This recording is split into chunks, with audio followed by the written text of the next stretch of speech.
This is the London is Blue podcast. All things Chelsea, keeping you up to date on the latest news from Stamford Bridge.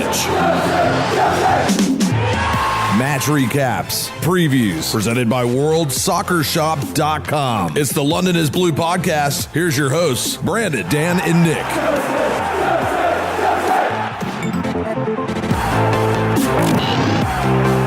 I was thinking about just letting this play out in its entirety, Dan. Maybe starting with our own moment of silence after the match today. I just kind of sitting here, firing up the podcast, letting the intro music roll in, and you're just like, I don't really know what to say right now. Everything is fine. Everything is fine. Everything is not fine. Everything is a mess. And Nick was hotly requested after this episode, which definitely, I actually, not even as someone who listens to the podcast without being involved with it, Nick, was excited more so to come on and listen to your words of wisdom and guidance. I've never been called wise, so that's you have. That's unfair. That's a misnomer. I think that Dan put it best on our opening salvo after the match on Instagram, and I will give Dan credit to return the favor here. He used the Office "I am dead inside" Michael Scott photo, which I thought was perfect. Because we all felt that way in the group text after the match, and this will not be pleasant, unfortunately, and we just hope to kind of get through it. Yeah, it's in preparation, I do have a scented candle right here in front of me at the desk to try to use some aromatherapy. I am going to try to stay as balanced as possible, but there's no sense in avoiding what we've got in front of us, gentlemen. Come to the dark side, Brandon. let the hate fill your heart. Brandon, what we don't realize is that this match was like opening a gift and then realizing that gift was a trip to the dentist for a root canal. Yep. Nope. I brush my teeth twice a day. None of that nonsense. Anyways, look, we do have some iTunes reviews. So Dan, I'm going to let you continue that train. Absolutely. The real heroes of the week, Beast Owner 52, Speedy G, 9417, did not flop. They were the ones who dropped the 5-star review on iTunes, and we're very, very thankful for that. I think we've actually crested over 208 written reviews in the U.S. iTunes store, which is awesome. We're getting close to 50 in the UK, and across the globe, there are other stores where Canada has +10. Australia, I think, is right about +10 now too. So just thanks. We appreciate the community and the support. It always blows my mind that we have any 5-star reviews on the podcast respected networks, but this is the most positive part of what we do, to get feedback from our community like this, and it always is that nice kind of kickoff to the show where we're able to kind of see that we're making somewhat of a small impact in our little community. So thank you to all who have reviewed, and to all who have not. This is your direct shout to do that, and do it quickly, because we're all depressed and we need it. Super easy to do on your phone. But after my call for our 6th week in a row of no Patreon names, Janique absolutely stepped in, crushed it for us with a $2 a month donation. So your extra special shout out includes a bump up to the $3 a month donation prizes. That's right. We'll go ahead and let you ask a question of your choice and bump it to the top whenever you're ready. Guys, if you give to us, we will give right back. And Janique has also won a kit giveaway as well. So it's really, really cool that she was so kind to give to us. I mean, she lives in New York City, Nick. I can only imagine the amount of expenses she has just from that alone. She's been an OG fan. She's been with us since the beginning, Dan, and someone who we hope to meet soon. Yeah, actually, my wife and I will be up in New York for the Manchester City game coming up here. So maybe we will try to see it with some of the New York City Blues. Fun stuff. All right, we're going to go ahead and end the beginning of this stuff. Just a reminder of our Pedro kit giveaway. Dan, that is going to be announced when? By the time that people hear this, they have already lost their opportunity to enter, because it is midnight Eastern time on the 26th is the last time to enter the contest. But we are giving a signed kit away thanks to Chelsea FC. Yes, the club gave us a wonderful signed kit from Pedro, and we gave that away over on Instagram. So we will be announcing on Tuesday who the lucky winner is. All right, well, stay tuned for that. And if you want to check it out after the fact, again, it's all on Instagram. So real quick, we are going to go ahead and jump into the match review. As always, we do a shout out to one of our sponsors, XL Tours this time. Nick, we are going on a spring trip. I don't want the Debbie Downers getting in the way. We are going. We've booked our tickets. It's official. Tottenham. This game is actually going to be even more important the way it looks at this point. Holy smokes. Yeah, this is so regardless of everything, all the nonsense that's going on around the club right now, this will be a fun trip. Chidge has always said on his show, and he said it on our show as well, that 90 minutes of football can ruin a great day out. We're just aiming to have a bunch of great days out, and London's awesome. Stamford Bridge is awesome. Dan, the hotel is awesome. The match experience is awesome. Our live pod is awesome that we're going to do over there. Tell the people what else is going to happen, man. Come on.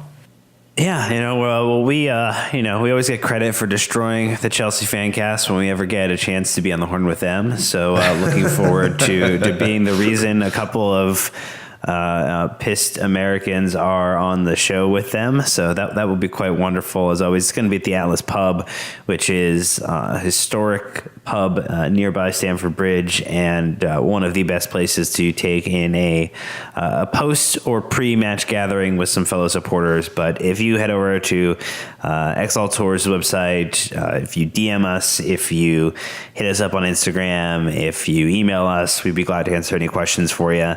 It is over the Easter weekend, so you could get a chance to celebrate a holiday in another country, if you so observe that, which could be very exciting. They might have different types of chocolate bunnies. I don't know. Someone can update me on that. Yeah. Well, it's fillings and flavors. I'm a Reese's bunny kind of guy, but head over to our platforms if you'd like some more information, and if not this time, let us know what you might be looking at for next season, so we can start to crazily enough plan for what happens next. I know my buddy actually was just texting me saying, do women go on these trips? And I was like, yeah, we actually had a bunch of couples go last time. It was great. So everyone's invited. Everyone's welcome. But Manchester United match review. This is the main event this evening for us, gentlemen. On Sunday, Premier League match. Went to Old Trafford. And it was Sunday, February 25th. Blues 1, Red Devils 2. Correct score predictions. I don't care if you did get it right. Match lineups, Dan. I don't know. So I watched Newman's video kind of on the preview to this, and he was talking about why he thought Antonio Conte should have started with a 3-5-2 to kind of combat Man United's 4-3-3, having all those people in midfield. But he didn't. He went with what has been working recently, the 3-4-3. He did. Yeah, he did go with that option. Courtois between the sticks, no surprise. Rudiger, Cahill enjoys a little bit more bench action as Christensen heads into that central role, and then Azpilicueta takes up the armband on the right-hand side. Moving forward, he had the two wonderful wingbacks in Alonso and Moses. A lot of switcher play there. You did see Conte start next to his buddy, Danny Drinkwater, which was probably the one head scratcher of the moment. And then you saw Eden Hazard, Willian, and Morata still alive, not just a present figure on his wife's Instagram channel. He had an opportunity to start a live match for Chelsea again, Nick, and I was probably scratching my head just as much as you were when we saw both Drinkwater and Morata start in what was I was thinking about it as like the turning point game of the season for the last 11 matches. Yeah, I agree with that. I mean, if I had my pick of the litter, I would have started Giroud, and I would have started Fabregas, and that's not really detracting from Drinkwater, right? Who I thought was fine today, but he doesn't offer that crucial pass that we needed, and if we could have had a shift out of Fabregas today, I think that would have potentially helped us quite a bit. So overall, yeah, not the lineup that I think I was hoping for, but that was just kind of how it played out. Well, I mean, to me, Drinkwater did the bare minimum. I think that he will be a good player, but within such limited minutes and lack of health a lot this season, I mean, he didn't offer really anything going forward.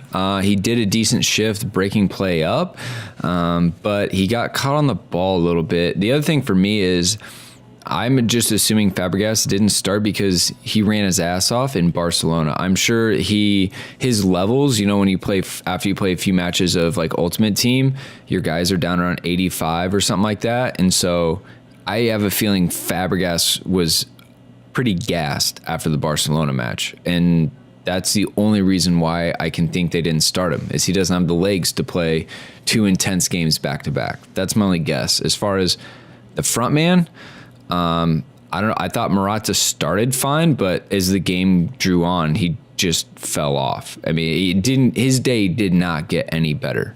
And I think that is just a hindsight call at that point. I mean, when Giroud got in, he didn't really get any service either. I know like Jeff Borzella, I think, tweeted the fact that we didn't even get a cross in when we had 2 tall, front men towards the end of the match. But I don't know how much Giroud would have done against those guys, but you would have hoped more than what Morata offered, unfortunately. Yes, you would hope that. I mean, everything's hindsight on the show, right? Because we're doing it after the match. We're not in the predictive analytics business, and I think that there are certain traits that Morata is going to have to get out of his game or figure out how to work around for him to be a truly successful 20 plus goal a year striker. He is struggling mightily, and we'll get into him in our social media questions. But it's a conundrum for Conte for sure. All right, well, let's go ahead and run through goals. So 32nd minute, Willian continues his very fine form. Instead of ruining it for you, I'll actually go ahead and let you walk us through it, Nick, since you guys don't seem to appreciate that. Yeah, you don't take my thunder away. So this was actually a clinical move by Chelsea. Kind of started on the counter. Willian passes the ball up to Hazard. No one tracks Willian, which I thought, Dan, was a little bit surprising. And then Hazard makes an incredible pass through a couple of defenders. Willian, kind of a ballsy shot to go near post on De Gea, who just kind of whiffed at it. But good goal, and a really first 30 minutes of this match, Chelsea dominated, Dan. It was a pretty clinical start. Given the way that Morata has played, it was wonderful to see Willian, a man of supreme confidence right now, take the shot himself rather than try to thread it through and give a quote unquote easy goal to Alvaro. And yeah, it was a wonderful goal. And it was a little short-lived to be successful in the 39th minute when Lukaku does what he does best, holds up play, interchanges a little bit with Alexis, and he kind of makes some action happen. And you see Martial kind of sets him up for it perfectly, and it's wonderful, I imagine, to have a striker, Brandon, who does not fall down in the box or manages to walk the ball into the back of the net, which is what Lukaku did. Don't take my job and then ask me a question. Jeez. Hey, listen to you. How does that feel? Listen to you. Just didn't even hesitate, rolled into it. Oh, by the way, what do you think? Yeah, you just got Rudiger to Cahill. Yeah, well, anyways, it's that was a pretty soft goal. Obviously, unfortunately, I mean, a lot of people want to, talk about the fact that Christensen was down holding his head. Atkinson just continued play and everything. It'd be an easy thing for us to pick on, especially with head injuries. Referees are supposed to be a lot more, careful about those. But being in such a dangerous area of the field, I understand why he doesn't want to stop the play and essentially give a drop ball at the top of the box for Chelsea. I mean, that would kill what United were doing then, and they would be furious. So I get it. But if anything, I think it was just really unfortunate that kind of thing happened. And at this point in the match, I was like, well, look, if United need literally like an injury gift for them to score, I said, we're still doing all right.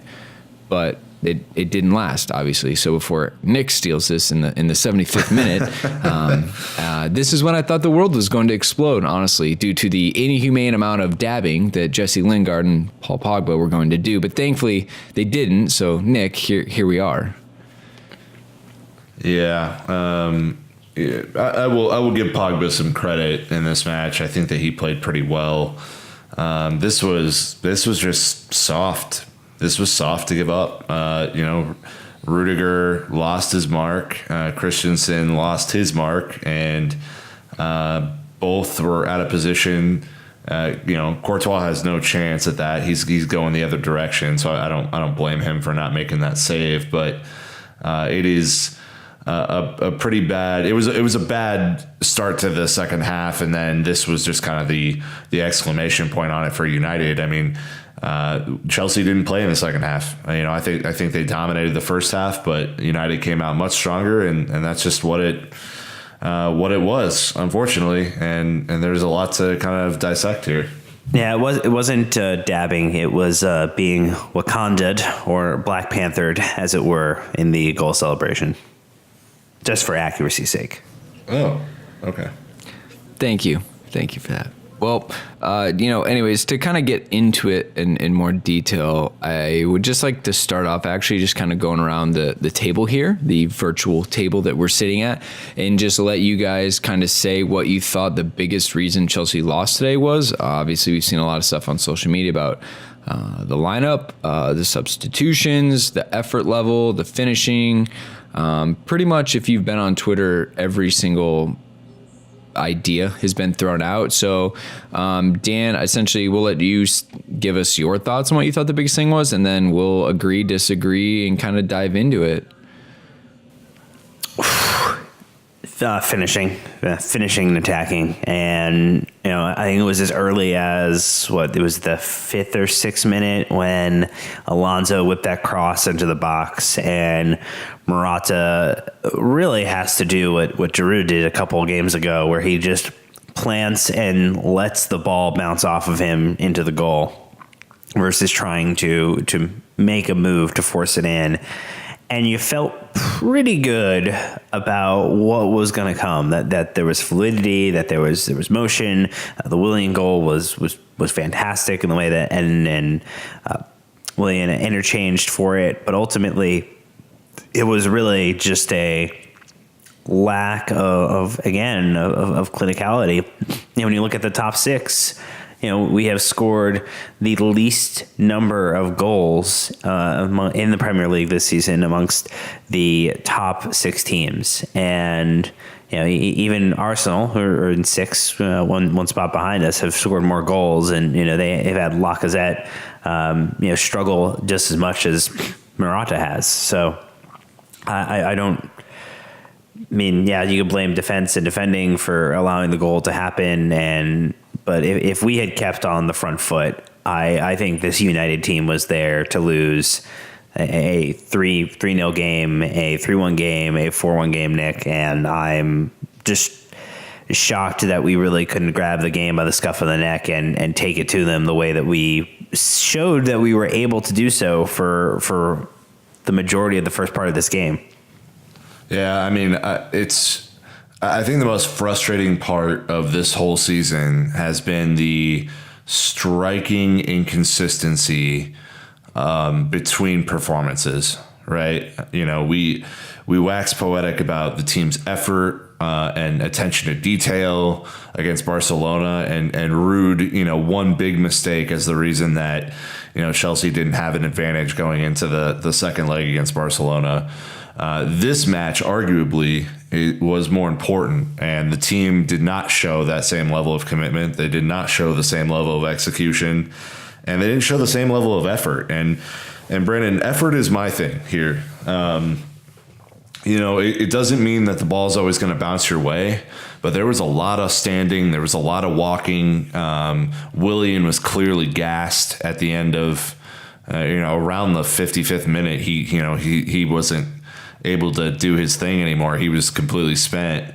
Hazard was spent. Morata was spent from flopping around a lot. And then, you saw the midfield kind of, cave in, and our defense was exposed again. The wings didn't necessarily have a great game either. So it was a capitulation, but I really point to effort and attention to detail as the thing that made me so upset. They were just sleepwalking through the second half, and it was just like, is there anything that Conte can do to get these guys to snap out of that? Because we've seen it a bunch of times this year. We saw it at Crystal Palace earlier in the season.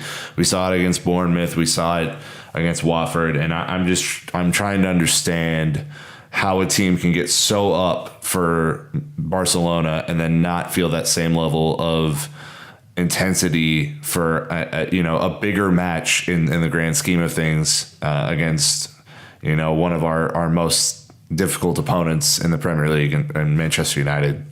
So I'm very confused, Brandon. Well, I can understand. United may have been more important in terms of the league, but as a player, I'm much more hyped about hosting Barcelona in the Champions League than going to United away.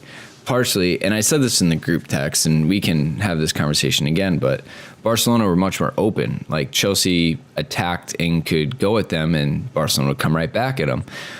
This game, United, they stifled because of what Jose does. They play negative football and hit you on the break. They play very compact. Matic obviously was cleaning things up right and left because, to be honest, Smalling and whatever the Swiss center back's name is, I can't think of, they weren't great today. Lindelof. Yeah, they're not good. If Matic doesn't have a good game today, essentially any day for United, they're in trouble. So to me, Willian obviously was gassed. Apparently Hazard was too because he was subbed off. A lot of questions about the substitutions. I think Pedro came on too late because when he did get on, he had a ton of energy and he did try to lift the game, but he just came on too late. I don't know, from a player's perspective, I can absolutely see why they're way more hyped. And then I think they had a little bit of Champions League hangover for this match. And we talked about it going into this, is that it's going to be difficult for Chelsea to hit these, 3 matches in a row. 4 out of 5 are huge games. And are you going to be able to sustain it? And clearly not. And this goes back to depth and things of that nature, because to me, Nick, when you say the first half, Chelsea are on top, we're taking it to United, we're making chances and everything, I think that just shows you that when the energy levels are there, Chelsea easily beat United. This is not a good United team. Chelsea could have taken them, no problem. But second half completely fell off. United, on the flip side, had to travel to Spain and back, and they played a miserable game, but clearly they were saving it for this one. And I think especially with Mourinho's bullshit quotes about every day that passes, he thinks less and less of Chelsea, and this whole Conte-Mourinho feud that apparently is now officially done now that Mourinho's beaten Conte. I don't know. That's just too much for me to handle from him right now. And I honestly think he was telling his team to forget Sevilla and think of this. And, there's a difference of priorities. Yeah, but here's what drives me nuts. Chelsea and Manchester United before today were 3 points apart. Both teams have the same goal to make top 4. City's winning the league. We already know that. Yeah. So it's incredible to me that, Chelsea have the much harder road in the Champions League, no doubt about it. And like, sure, it's very easy to get up, when you're playing Messi and co. I get it. But it strikes me as maybe naive in the approach from the club or from Antonio Conte to say, we're really going to give it all for Barcelona and then not come back in the league, which really matters. Like, we spoke about it on Tuesday. The odds that we go through are 30% or less in the Champions League. But, if we don't finish top 4 in the league, then, then there's no point to any of it. Then you've just exercised all of this effort for nothing. And it just blows my mind that Mourinho gets that and Conte, didn't seem like he did prioritize that in the same order. So it's just a little bit of a blip for me. Well, Dan, honestly, I think that if it roles reverse and United had just came off a Barcelona match, I think Mourinho would have been so quick to write that off and be like, oh, it's Barcelona. How can we compete? Yada, yada. The league is our focus, bullshit. And I think Conte is trying to do his best in all of these competitions. But I think to the first half, Moses was running at Ashley Young all day long, and we were getting chances, and it was great. And the second half, Ashley Young ran at Victor Moses the entire time. And so, I don't know. Where are you at? I guess with all this. Obviously, there's a lot of huge games to juggle right now. It's hard. Yeah, but if you want to be the best or claim to be the best, you have to go through stretches like this. And as important as it is to voice concern about fixture congestion so that the FA or UEFA can look and see what the options are to improve that moving forward, that you talk about the depth or the lack thereof of your players and the position that forces you to be in.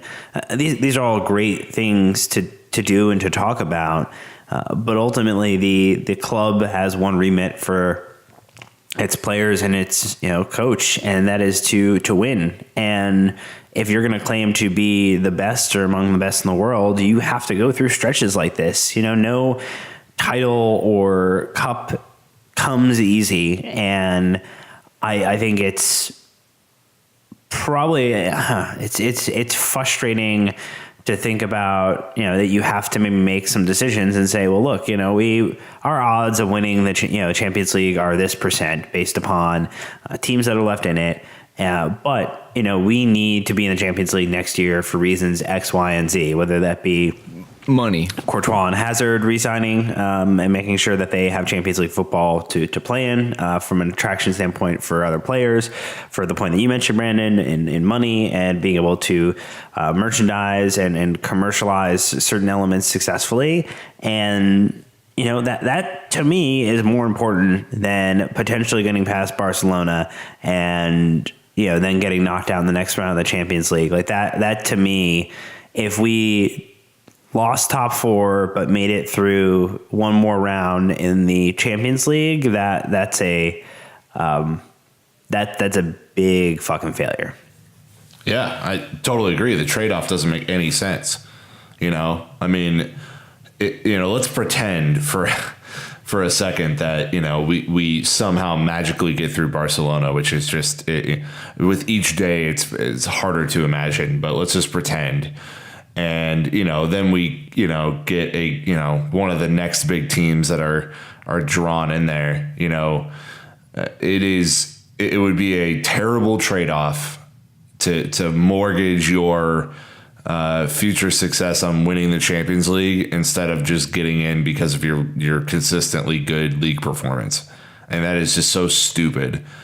Chelsea got really lucky in 2012 to be in the Champions League the next year because they won it. But they would have not. They finished 6th in the league that year. So it's very difficult, and we don't need to drone on about it. But it's I think we're all frustrated, flat out. Here's the other thing to keep in mind. So there have been 8. We've taken 8 of 21 points. in Premier League matches in the start of 2018. And that's involved 2 wins over a last place West Brom and a Brighton team that is a bit of a punching bag. We've drawn against Arsenal several times. But for the Premier League, we drew against Arsenal. We drew against Leicester scoreless.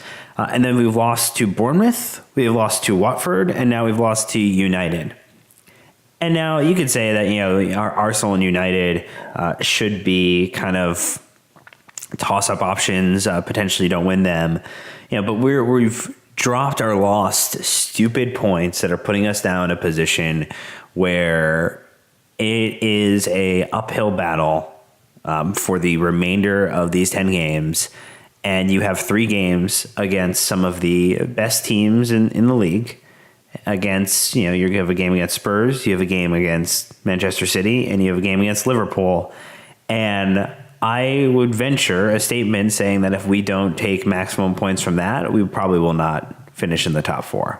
And that is way harder than a second match to Barcelona and whatever might come next of that if we somehow make it through. Agreed. What? I mean, the math says that. Yeah, there's a lot on the line. Math is fun, except when it sucks for you. Yeah, for sure. I mean, look, there's still a lot on the line, kind of like what you guys are saying. All right, I don't know. I mean, I think that even if you kind of like remove the Champions League and stuff, like this week alone, right? Traveling to Manchester twice in 8 days, like that sucks no matter what. Yeah, but that's not impossible. Like, we were playing matches every 3 days for the last 3 months. Like, not Chelsea totally had 5 successfully days. though. No, I agree. But yeah. like, we've had more rest in the last 3 weeks than at any point since August. It's not like the team is playing match after match after match right now. Like the 4.5 days between Barcelona and United should have been enough to be ready. And the week off between United and City is enough to get ready. Like, yeah, it sucks that the schedule just worked out that we're traveling that much. But again, it's not like it's the United States where it's 4,000 miles away. I don't know. Anyway, keep going. No, you're right. No. That's that. Don't let Brandon walk back from that one. That's a bad excuse. Like that's a bad excuse for the players to say that there's not enough time between the matches. And I genuinely think that this is now another game where, as much as we love the passion and intensity of Antonio Conte, that the substitutions came too late to make the appropriate impact. And potentially the starting lineup should have been tweaked a little bit. And we will get into that though, Dan. Part 2. Don't shoot all your bullets now. It's hard not to fire into the air in frustration. Well, okay. First of all, I guess I'm not saying that they didn't have enough rest time. I'm just saying, like, even last season, playing both of those teams in 8 days is difficult. Just plain and simple. There's a lot of other things that have gone into this. I think, so we're sitting at 50 goals right now at 1.79 scored per match.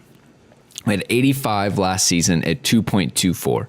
We're not going to score 35 more goals in 11 games. That's just not going to happen. So to me, I was trying to get to the point where Morata seems to have zero confidence, absolutely none. And the problem with that is when there's a lot of pressure on the team and then on an individual not to perform, like that's where a lot of problems come from. And Nisar freaking Naz is out there tweeting about how Morata hasn't scored in his last 10 games and things now. It's just like, maybe that's why you should get Giroud, but at the same time, you want to show confidence in a player so he can hopefully get it. I mean, how unlucky is Morata today that he smashed the crossbar and scored a goal that was called back?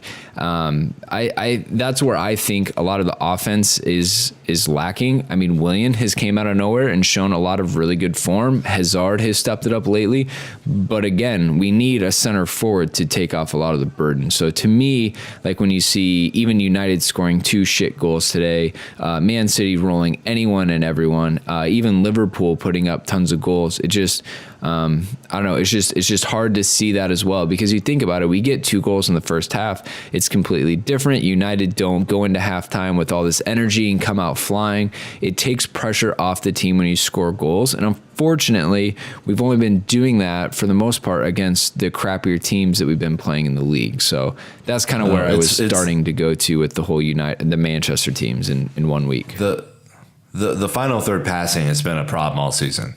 It's not good enough. It's not clinical enough. You watch Liverpool, you watch City, you watch Tottenham. Even their final third passing is just much better than ours. They complete more crosses. They're more clinical in the box when they do have chances. It's been a problem all year, and Willian papering over some of those cracks doesn't fix everything. Hazard should have shot 3 or 4 times today from kind of right outside the box range and elected to make a sideways pass a bunch of times. That's not good enough from your star player either. I don't genuinely know all of the issues. It's just, I think it would take hours of game film to analyze and pick out specific spots, but there's just too much in right now to see a full revamp and maximum points through the end of the season. Well, not to be super doom and gloom about it. It's just this, we kind of have to look at reality and just call it like it is. And then my last, 2 stats, because that's what I'm pulling out right now, are the fact that in last season, we actually had a shooting accuracy of 35%. We're at 38% now, which sounds like it's small amount, but it's significant across the season. And then also last season, we had what the Premier League calls big chances created, 48 for the entire season. We're already at 46. Like, this just comes down to, like you said, when we get there, get the ball in the back of the damn net, and it's not happening this season. That's where a lot of my frustration comes from. The defensive had their own issues, but, everyone says you spend a ton of money on a striker to score goals because it's the most important thing, and it just hasn't happened this season. So, I don't know. If you guys want to jump into this, let us know what you think the problems were. I'm sure the fact that we didn't talk about the substitutions is a thing, even though I agreed that the fact that our first sub was in the 71st minute or something like that is way too late. Fabregas coming on in the 81st is silly. But let us know what you think. Unless you want Antonio Conte sacked, then you just keep to yourself. Any other thoughts, I guess, on this? Do you guys want to touch on it? We had a couple tweets that we pulled out, Dan. The first one from @Yan_Jin. Yeah, he kind of mentioned that he had been sitting on a comment, and I think actually it's a good question considering the way that the player safety was maybe handled a little in a suspect way by Martin Atkinson today, asking if Christensen's head has healed from the concussion. It seems like he's had some mental lapses. Headers seem a little less willing. Positioning isn't perfect.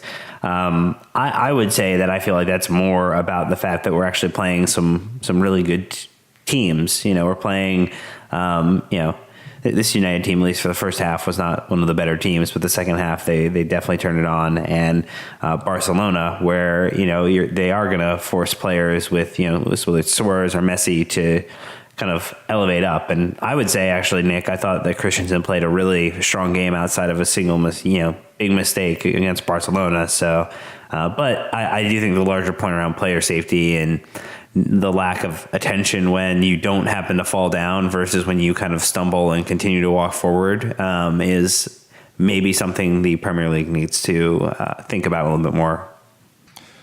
Yeah, I mean, it will take a long time to get that protocol to be as accurate as it needs to be. I think and you could think of more nefarious characters out there than Andreas Christensen who would abuse this. But, if it's every single time that a player goes down and is grasping their face, even if they didn't get, touched, you could see that ruining the game. But at the same time, if there is a clash of heads, there does need to be consistency in which in how I should say that situation is dealt with. I mean, if if he goes up, and clashes with Lukaku, who's a big, strong guy, and is so out of it that the game needs to stop, then Atkinson needs to stop the game. Flat out. He got up really quick because he knew where the position of the ball was, but that goes against kind of the spirit of that rule. And you just hope that in the offseason, the FA are able to kind of make strides to make that more consistent. All right. The other one we had from @JeffBosson saying, my question, can you remember the last time Moses crossed the ball with any sort of quality? ? Seems 95% of the time he gets it on the wing. It's an opportunity squandered. #killing me. I thought he did better today. I thought he put a lot better service in, partially because he was looking to get to the end line and trying to beat Ashley Young. But I mean, I don't know, Nick. It's obviously nothing hit. All of our pretty much headed goals are coming from deep crosses, like where Azpilicueta is getting it. Yeah, and I think Alonso's cross today was great.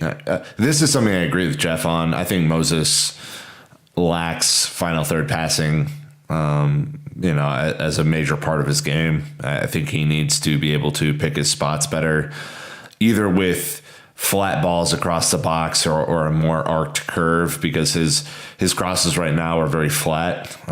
He doesn't get a whole lot of height on them, and I think they're really easy to deal with at the near post, as he kind of drives towards the to the end line. So this is something I do agree with, and it forces more attention on Alonso if he's not able to deliver consistently from that wing. If he's he is, starting to take on people again, which is great. But it's, once he gets past someone, it's like he doesn't really know what to do with it. And that's kind of a bummer. I think overall he played okay today, but it wasn't enough, obviously. Yeah, I mean, your options are to play Moses or to bring Zappacosta on. And I feel like Moses probably had an opportunity to cross once in earlier in the game, but neglected to kind of put his head down and go full steam ahead and attempt to take on. And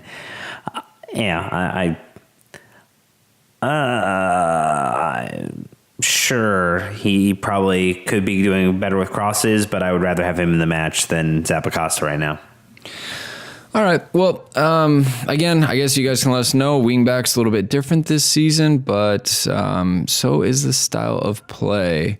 Anyways, as it stands, City 72 points, and they still have a game in hand, so that's against Arsenal. Ironic, right? That their game in hand is against each other after playing in the Carabao Cup today. Probably going to be a repeat of the result. Anyways, yep. United in second on 59, Liverpool in third on 57, Tottenham now jumping ahead of Chelsea on 55 points. Chelsea not out of it in fifth place on 53 points. Unfortunately, we do have the lowest goal difference out of all of those as well, so we don't have that to lean on. Chelsea taking on City, Tottenham taking on Huddersfield, Liverpool taking on Newcastle, United taking on Crystal Palace, City taking on Arsenal. Obviously Chelsea. Sorry, that's their game in hand. Obviously, Chelsea has the hardest game against all the teams above it, so it's not going to get any easier from here, as we knew. But I don't know. We'll talk top four chances here in a second in our social media questions. But that's how the table stands at the moment. So anyways, World Soccer Shop, Nick, we're going to go ahead and recommend they sign up for their email list because... Yeah, just get all the latest news and specials. I mean, these guys are promo heavy, and they'll let you know, kind of through their email list, if you're not following on social media, how, when new stuff comes out, when... they'll have like a boot sale occasionally, or they'll do like a friends and family discount. Go sign up for their email on their website, worldsoccershop.com. Throw in that London pod code and it will be magic. All right. So right off the bat for social media questions, Dan, I believe you threw out this tweet about Morata, and obviously we have quite a few other tweets and comments on him. Yeah, just a few. It wasn't like he was a focal point of conversation after this match. at all. And I asked if he's just been the most unlucky striker Chelsea signed since Torres, more so just due to the fact that, when you're expensive and you don't score, you tend to be labeled either unlucky or a failure or a flop. And, you can argue whether or not his arm was dangling far enough over the line to potentially be ruled offside. But I believe, Nick, that he scored a goal. I believe the linesman and Atkinson together got it wrong. And we had a couple people who gave us their opinion on that. And like our friend Shane saying that Morata isn't good enough. Our friend White Blues saying, do you miss Diego as much as I do, especially after Diego does a typical Diego and, is a firebrand in the match today for Atleti, and then also scores a goal immediately after being kind of booked or cautioned. And I don't know what else to say about Morata and the lack of goals, which is becoming a bit of a troubling problem. Look, he was unlucky today. Like, he was also crap. He was both. Those are the margins, right? He scores 2 goals. Yeah. You can be shit for 88 minutes, and I don't care if you have a brace, right? Right. Correct. Yeah, 100%. He was unlucky to not get the first one. And, if he scores the first one, I feel like the whole game has changed. So, it's a third minute or whatever. And, that passing move was so exquisite that I think, the whole team gets up at that point. So just very unlucky there. And then, he was onside, flat out. He was onside. We had people arguing with us, man. Look at the line. Look where his hand is. Look where the opponent's foot is. He is onside. Okay. I don't want to argue with anyone about this anymore. It's just stupid.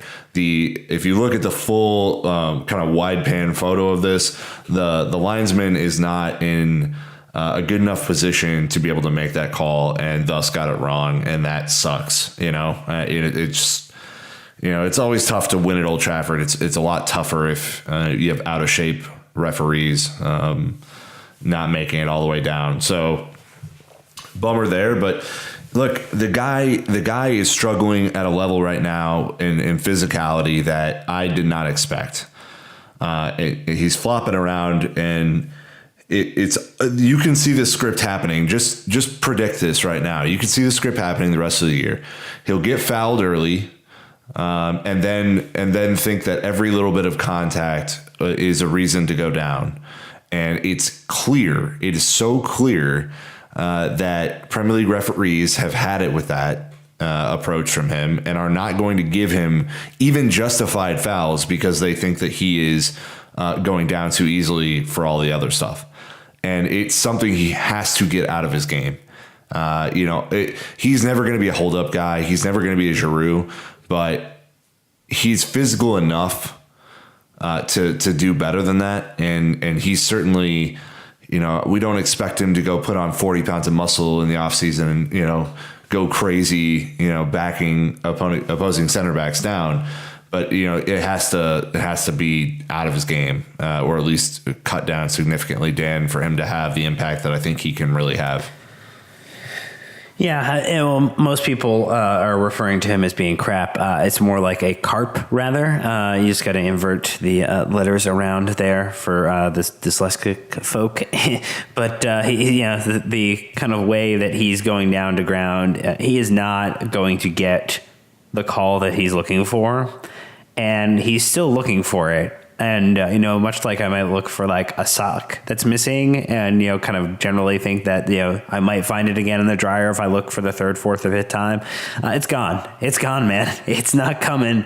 That call is never going to happen for you. And you have to adjust your game appropriately. And hopefully as we move into the future, one of the comments that we got was, should Morata be loaned to Vitesse to gain more experience? Which was probably the harshest comment I read all day. That was not a personal attack on him, and or a obscene personal attack. So it's tough. Yeah, that was tough. Brutal. That was brutal. Well, shout out to Arithmuggle, at Wyatt's_blue, at ADP Dorset, and obviously Phobulus, who had the Vitesse comment. Next one up was obviously Conte. I said the subs were going to be a huge issue of contention. At Matthew WH on Twitter saying, why did Hazard come off at 1-1 with 20 minutes to go? Conte was playing for a draw as he clearly values Pedro's defensive coverage. Why? At 1-1 against United that we're never going to overcommit going forward, why encourage United by taking out our best player? So Vi, former guest of the pod, has right here on Twitter saying, Antonio Conte says he chose to take Eden Hazard off against Man United because the wingers, quote, energy finished, end quote. Nick, if you're looking at Hazard and Pedro, did you feel like Hazard was the more tired of the two? Hazard or Willian? Yeah, sorry. Willian was gassed way before Hazard looked gassed to me. Willian stopped making runs in the 60th minute, and look, I don't even blame him. Willian has put in shift after shift in the last two matches and has done a really good job. And I value what Willian's done. He's brought goals that we desperately needed to the team. But it was very, very, very clear to us on the TV, and I'm sure to Antonio Conte, that Willian didn't have anything left in the tank. And it strikes me as very odd that Antonio Conte would take off one of our only goal threats of the entire day to put on a guy who's not had a ton of luck in front of goal this year, and playing. And also the other point about this is playing for a draw at United doesn't really get you anywhere. You need to win this match to have a real shot moving into the top four and getting some stuff done. So playing for a draw doesn't mean anything to us here. We're at this, we're 1 point further ahead, which is, you'll take all the points you can get, but you need to win this. And that's why I was very confused about that substitution in particular, Dan. Yeah, I was not expecting Hazard to be the one to come off, and I think we'll just reference back to the earlier point in that the substitutions are one thing, but the lineup is the other, and I don't necessarily understand unless Fabregas hadn't had time to recover, where he wouldn't potentially start. I mean, when you're going up against Matic, Pogba, and a youth product, Scotty McTee, and I didn't necessarily think you had too much or as much to worry about if you partner him up next to Conte in the center, and you really get some of the dynamic passing that we really required to kind of move through some of the more narrow windows when you have a bit more of an architect in the center there. So. He's to blame for success when it happens, and he's also to blame when there's opportunity or failure. And this is one of the games where I think Conte needs to take the adequate or requisite blame for the lineup, and then also the substitutions for not executing them appropriately to guarantee success. Yeah, it seemed to me like he wasn't as into it today. Which I guess it's a crappy bar to use his like mannerisms on the touchline as, hey, is he up for this one? Does he want to win? Like, the dude always wants to win. Okay, like I think the media has blown that way out of proportion, frankly. But I mean, when the team needs something extra, I think, especially at a halftime, like they came out flat and he needed to do something. And yeah, man, like it might be okay to hurt Willian's feelings and take him off early to get someone on who can make a difference for a half hour or longer, or, if Drinks is not going to provide the final ball, that Fabregas would, then make that switch at halftime, and I know he's loyal to the players who are starting and, for a reason, but he did not have the same type of performance as a manager today that he had against Barcelona. No, agree. Yeah, yep. That's obvious on the outward appearance. Well, okay, top four. So that's the next one. So at 38 Blues and subs 4,000 on Instagram, just talking about the table doesn't lie. as we see it. Corey asking, help me out here. Do I see 7 wins left on the schedule? Dan, as it stands, you still got Burnley, City, Palace, Spurs, West Ham, Southampton, Huddersfield, Swansea, Liverpool, and Newcastle left ahead of the Blues. So, as Subs was saying, Liverpool has 15 more goals with Salah, who is on fire. Harry Kane is doing his thing, quietly scoring like 25 goals again or whatever. Just that's not what it's going to be for Chelsea. And the other thing, just to pile on while I have the floor, because it doesn't happen that often, is Dan Levine tweeted from the post-match presser saying, this is the first time Antonio Conte has admitted that Champions League qualification may not happen this season. Holy shit. Oh, that is one way to quickly find yourself out of a job. At Chelsea, right? I mean, that's the MO. Yeah, that is not a future that we're gonna talk about darkest timeline. It could have been worse. It could have been worse than where we are right now. The existing darkest timeline that we could run into is that Antonio Conte takes a massive payout, which then gets recorded as an accounting loss. Eden Hazard and Thibaut Courtois do not resign their contracts because we don't get Champions League football. Then we start to acquire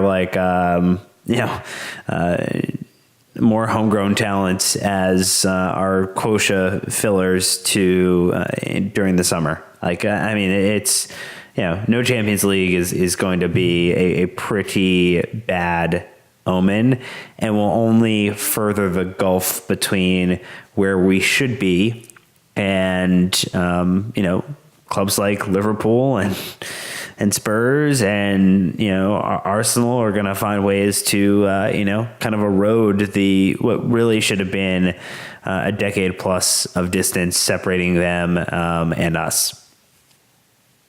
Yeah, I agree with that. I think it's going to take a crazy amount of effort and some good luck for us to finish in the top 4 now. Those losses against Watford and Bournemouth are the things that are killing us right now. Not losing 2-1 at Old Trafford. Losing to Crystal Palace early in the season. Things like that. Some of the inconsistency in front of goal that's going to be the reason when you look back on however this season ends. Either Chelsea figure out a way to score goals and put teams away when they have a lead, or they don't finish in the top 4. Like, those are your options, unfortunately. And it's at the point now where Chelsea has been built on effort, determination, and the will to fight on for so long now, over 17 years. And I don't know if effort is the thing that's going to get us across the line this time. I think quality has to be there. There has to be some sort of essence of quality to take some of these chances, Brandon. And I don't know if we have it. I pray that we do, but I don't know if we do. Just gonna let that sit. I just want to let that out there, let it marinate a little bit, see what the listeners come back with. But anyways, that's what we have for social media questions. Thank everyone so much for that. We're going to go ahead and wrap this one up, though, with our last promo break. In case you didn't know, World Soccer Shop does have all of the new Nike Mercurial line. Hazard, if you guys didn't see it, he actually debuted him in London a couple weeks ago. And then on Chelsea's Instagram story, gave away essentially a pair to a guy, went to his house, his apartment, and gave him a pair. Just, again, really cool kind of, I guess, what would you call it? Like, very natural ways to promote stuff that way that, is feel good. And anyways, the good part about this, World Soccer Shop has it all because it's exquisite gear. So check them out as always. But anyways, before we wrap this up, just want to let you know, in case you didn't hear from this entire podcast, Chelsea will be playing Man City in the Premier League next Sunday, March 4th, traveling back to the Etihad Stadium. And as Dan Levine said, he will be back a week from today, just 4 miles away. So it will be a familiar trip for the boys in blue. Nick, as far as form goes, obviously City have a much better form than Chelsea right now. 3 losses in our last 5 matches. Obviously the Watford-Bournemouth match is the ugly part that sticks out there. Yeah. If you think back to September, this is going to be much, much harder than Manchester United was today. Chelsea could easily get beaten, pretty severely. It will take an incredible amount of effort. It will take an incredible amount of passing under pressure. It will take quality in front of goal. It will take, a well-rested team, Dan, to have a chance to pull anything off here. I think this is going to be harder than Barcelona was last week. Yeah, I think that's a very fair statement, Nicholas. And I think ultimately the only benefit being, I guess, dependent upon the way they play. If they roll over like they did today, it's going to be different. But, City do have to play this week as well against Arsenal before they allow us to come and potentially spoil their party a little bit. And, again, this season, what we've seen is there are times where, despite form, despite function, Chelsea have a way to punch up a little bit beyond where we would expect them to be. I think we saw that with Barcelona. I think we could see that again in this match. And if we're going to win, it's going to come down to some magic from Eden Hazard and some stout defense. And that's all I'm hoping to see. Yeah, well, the only reason, reason I brought it up is because the only way to beat City apparently is to outscore them like Liverpool did, and I don't see us doing that. So it is going to be a long week. I'm pretty nervous, but let us know what you guys think, as always, on social media, email. Eric, you can text me. You know what's up. It could be a thing too, and this we're going to merge into final thoughts here, Brandon. I'm going to take over your job. Good. We're going to merge into final thoughts. Wrap it up. Wrap this thing up, but it could be. Antonio Conte apparently not the only one under job scrutiny this week, given the way that you and I have taken the horn from Brandon. Whatever, guys. Check yourselves. No, believe me, no one wants me hosting this show. Okay, but I would say this: one of the things that I think, for whatever reason, Chelsea, just because of the fixture congestion or whatever, that they don't seem to do is to go on one of those weird holidays to Dubai and do like a mini training. And it could be a thing, if we're just looking to pull out the rest of the stops here, it could be a thing that, maybe they go to Spain, for a couple of days and do some training and do some bonding and, maybe, learn how to score some goals again. And just to brighten up the mood, around the team. Maybe that's something that needs to happen because I think that at this point of the year, after all of the fixtures and some of the disappointment, it could be really challenging to get up for this City match. And that's just my take. Maybe that's the thing to do, and maybe Chelsea would sanction that. I mean, maybe they just need to go steal a taxi and ride around Barcelona. Dan, your final thought? It can always get worse, and ultimately, we're not there yet. But I will say it, as I said multiple times this episode. If we get outside top 4, strap in, because the summer and next season are going to be quite different. So fingers crossed. Let's beat Tottenham. Let's beat Liverpool. And let's beat City, and then we'll have to worry just a hair bit less. Upwards and onwards. It's, got to fight your way out of the corner. That's pretty much the gist of Antonio Conte's post-match quotes. No matter what the angle was, he said, got to fight your way out of it. So with that being said, Chelsea fans, we are going to wrap this one up. Thank you, as always, for listening. We really, really do appreciate it. Take the week off, relax, maybe a little detox. Don't get on Twitter. Don't go and watch other teams or games this week. Just let it go. We got a big one on Sunday. So until next time, Chelsea fans, you know what to do. Keep the blue flag flying high. If you don't want the conversation to stop, Make sure to follow the London is Blue podcast on Facebook, Instagram, and Twitter. And if you want to support the pod, you can leave a 5-star review in iTunes or donate on patreon.com. The London is Blue podcast, presented by worldsoccershop.com.